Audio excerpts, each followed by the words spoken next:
We learned how to follow before we learned how to listen. We learned names, handles, platforms, voices with microphones louder than character.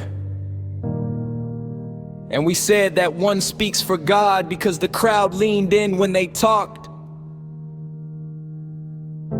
We built shrines out of screens and called it discipleship. I follow this voice, you follow that one. Same faith, different tribes, same cross, different comment sections. And nobody noticed we were still drinking milk, arguing over cups. We knew the words, we memorized the lines, but jealousy still had a seat at the table. Pride still held the mic, and love was always running late. See, someone planted, someone watered, but we praised the hands and forgot the rain. We measured growth in numbers, views, likes, attendance, and called it blessing because it looked alive. But growth doesn't announce itself, it happens underground, quiet, unseen, faithful. You can post a seed and still never let it die in the soil. We laid the foundation, said his name, raised our hands, built fast. But nobody asked what we were building with. Gold takes time, stone takes pressure, truth takes fire.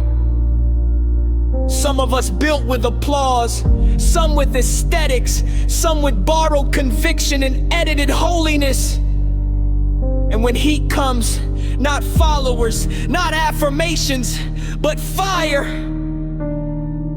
Only what's real survives. Because the test was never visibility, it was durability. This wasn't meant to be a stage, it was meant to be a temple. Not content, community, not performance, presence, not watch me worship, but walk with me when I'm weak. You can't be a temple alone, you can't live stream love, you can't outsource faithfulness. We were given wisdom that doesn't trend, it doesn't shout, it doesn't dominate, it doesn't win by humiliating others. It looks like a cross in a world chasing crowns. The world says, be impressive. God says, be faithful. The world says, be right. God says, be loving. Because knowledge without love is noise with a vocabulary. Gifts without love are fireworks, beautiful, loud, gone. And somewhere along the way we started defending truth like it needed aggression instead of obedience. We mistook discernment for superiority, we called division clarity. We baptized our egos and wondered why unity kept dying. But hear this, you don't belong to a platform, you don't belong to a personality, you don't belong to a movement built on outraged cycles, you belong to Christ.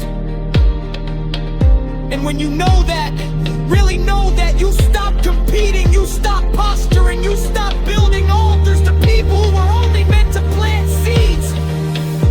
Because everything else, life, death, success, failure, the past you regret and the future you fear, all of it gets folded into purpose when the foundation is right.